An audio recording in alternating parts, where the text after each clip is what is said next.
Assalamualaikum warahmatullahi wabarakatuh. Salam bahagia teruntuk Bapak Ibu guru hebat. Pada kesempatan ini saya Anggiawan Nugraha dari SMA Negeri 5 Kota Tasikmalaya, calon guru penggerak, akan mendemonstrasikan secara kontekstual refleksi filosofi pendidikan Ki Hajar Dewantara. Menurut Ki Hajar Dewantara, terdapat trilogi pendidikan. Prinsipnya, pendidikan adalah yang pertama ing ngarso sung tulodo, yang kedua ing madya mangun karso, dan yang ketiga tuturi handayani. Ketiga prinsip pendidikan ini saya refleksikan terhadap beberapa alasan-alasan, kemudian terhadap implementasi proses pendidikan di lingkungan sekolah maupun di kelas. Dari prinsip pendidikan tersebut, saya membaginya menjadi 5 poin penting yang bisa direfleksikan. Yang pertama adalah seperti berikut: pendidikan merupakan tuntunan dalam mencapai kodrat. Saya analogikan seperti air sungai. Air sungai mengalir dari tempat yang tinggi ke tempat yang rendah. Kita bisa melihat kodratnya, air sungai mengalir dari hulu ke hilir atau dari tempat yang tinggi ke tempat yang rendah. Kita tidak bisa menolak kodrat ini. Kita tidak bisa mengalirkan air dari tempat yang rendah ke tempat yang tinggi. Sama halnya seperti siswa, kita tidak bisa menolak kodrat dari siswa. Kenapa? Karena siswa memiliki kodrat yang berupa kodrat alam dan kodrat zaman. Kodrat alam merupakan nilai-nilai sosial dan budaya yang melekat pada siswa, di mana siswa itu berada. Misalkan siswa tersebut berada di Tasikmalaya, maka kita juga harus menyesuaikan dengan kodrat siswa tersebut sebagai orang Jawa Barat atau orang Sunda. Kodrat alam, kodrat zaman. Kita juga harus menyesuaikan dengan kodrat zaman dari siswa tersebut. Dan kita tidak bisa menolak perkembangan informasi dan teknologi yang semakin canggih. Keterampilan dan kecakapan hidup di abad ke-21, kita harus mampu menyesuaikannya. Begitulah bahwasanya pendidikan merupakan tuntunan dalam mencapai kodrat.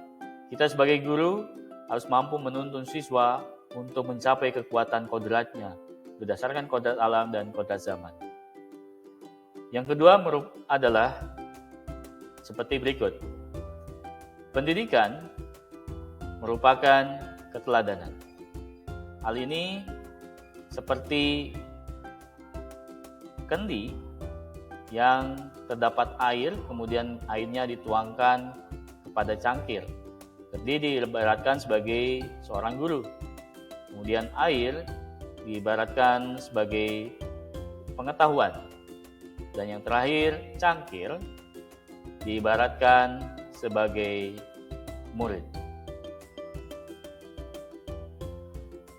Analogi ini mengisyaratkan kepada kita bahwa sejatinya seorang guru harus menjadi teladan bagi siswanya. Air yang dituangkan dari sebuah kendi itu akan mengisi cangkir yang kosong, sehingga cangkir tersebut bisa menjadi penuh atau menjadi sebagian penuh.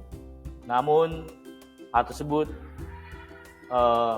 tergantung dari seberapa air yang dituangkan oleh gurunya.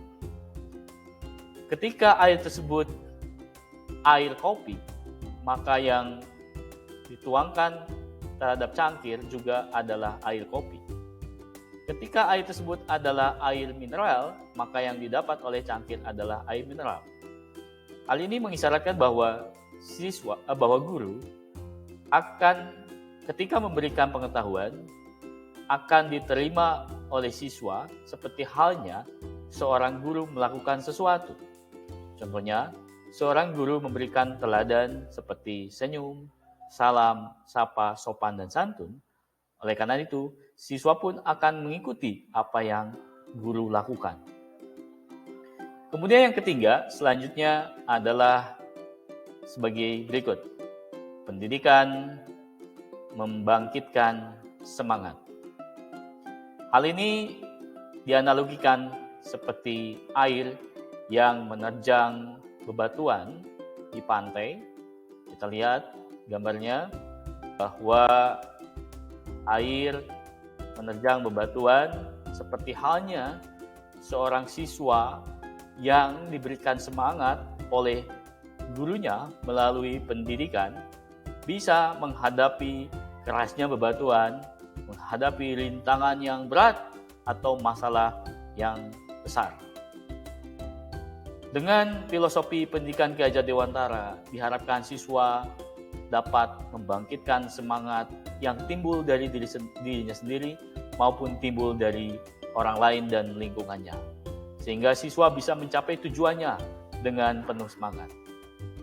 Yang selanjutnya adalah sebagai berikut.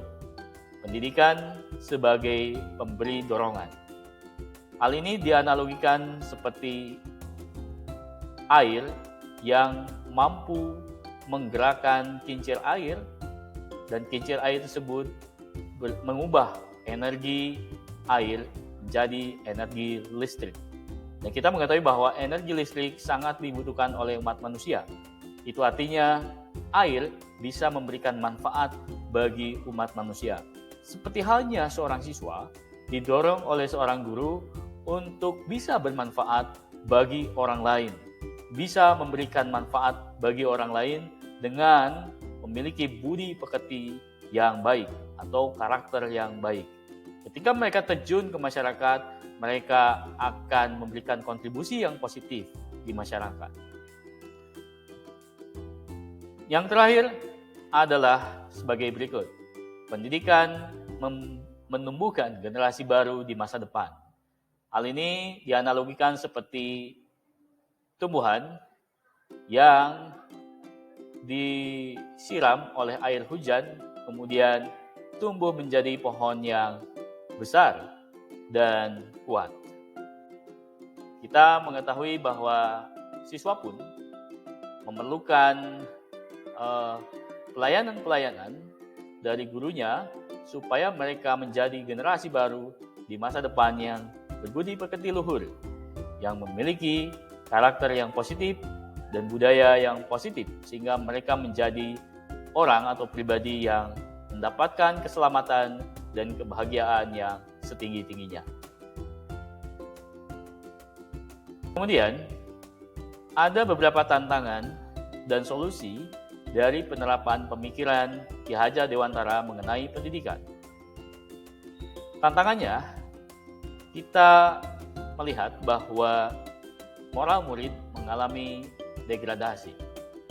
Solusinya, kita bisa melakukan pembiasaan karakter religius dalam bentuk pengajian dan berdoa, kemudian penyelenggaraan kegiatan ISQ, pembuatan poster tentang nilai-nilai sosial dan budaya Sunda. Selanjutnya adalah tantangan dalam hal rendahnya daya nalar siswa dalam berpikir. Solusinya yang bisa kita terapkan ialah pembiasaan karakter mandiri dan bernalar kritis dalam bentuk gerakan literasi sekolah, kemudian penyelenggaraan lomba cerdas cermat, pidato, dan debat, baik dalam bahasa Indonesia maupun dalam bahasa Inggris. Kemudian kurangnya kedisiplinan, solusi yang bisa kita terapkan adalah pembuatan kesepakatan kelas ya antara guru dan siswa atau siswa dengan pihak sekolah. Selanjutnya adalah kurangnya kepedulian murid. Kita bisa tingkatkan kepedulian murid dengan cara menyelenggarakan kegiatan bakti sosial, di mana kegiatan bakti sosial ini bisa menumbuhkan atau meningkatkan kepedulian murid terhadap sesama, sehingga tidak ada murid yang tidak peduli atau memang yang suka mengejek temannya. Dengan adanya kegiatan bakti sosial, murid akan saling memperhatikan orang yang memang membutuhkan. Kemudian selanjutnya kurangnya sopan santun. Solusi yang bisa diterapkan adalah pemasangan banner dan poster terkait 5S, senyum, salam, sapa, sopan, dan santun di tempat-tempat yang strategis di sekolah supaya poster ini bisa dilihat dan dibiasakan oleh siswa. Kemudian yang terakhir adalah kurangnya semangat dalam pembelajaran dan bersekolah. Solusi yang bisa diterapkan adalah penerapan games atau ice breaking di dalam kelas supaya suasana menjadi cair. Kemudian penerapan mode pembelajaran yang menyenangkan seperti project based learning atau discovery learning. Siswa akan diberikan sejumlah project oleh gurunya terkait dengan pembelajaran dan siswa bisa mencari sumber dari luar sekolah. Kemudian yang terakhir adalah penerapan program outbound sekolah saat program perkemahan, camping. Outbound bisa menumbuhkan semangat supaya siswa bisa belajar dan bersekolah dengan memiliki kesemangatan yang tinggi karena kegiatan outbound itu menyenangkan. Berikut implementasi pemikiran Ki Hajar Dewantara yang memang sering dilakukan di sekolah, yaitu penerapan budaya 5S di dalam kelas. Kemudian selanjutnya adalah kegiatan berdoa sebelum memulai pembelajaran. Dan yang selanjutnya adalah penerapan ice breaking dan game di dalam kelas. Dan selanjutnya adalah tabligh akbar dalam memperingati HUT SMA Negeri 5 Tasikmalaya. Implementasi pemikiran-pemikiran KHD yang diterapkan dalam beberapa program di sekolah maupun di kelas diharapkan bisa menjadi refleksi dari pendidikan Ki Hajar Dewantara yang mencakup 3 trilogi pendidikan. Yang pertama, di depan memberikan teladan, di tengah-tengah membangkitkan motivasi atau semangat, dan di belakang memberikan dorongan. Hal ini diharapkan bisa menebalkan tingkah laku murid, tingkah laku siswa, kemudian hal ini bisa membuat siswa mencapai kekuatan kodratnya sesuai dengan kodrat alam dan kodrat zaman, sehingga mereka memiliki budi pekerti yang luhur, budi pekerti yang baik, dan terciptalah budaya positif, sehingga mereka akan merasakan kemerdekaan belajar, bahwa mereka akan memiliki kebebasan yang bertanggung jawab, dan mereka akan merasakan keselamatan dan kebahagiaan yang setinggi-tingginya. Begitulah refleksi pemikiran dari Ki Hajar Dewantara. Terima kasih. Wassalamualaikum warahmatullahi wabarakatuh.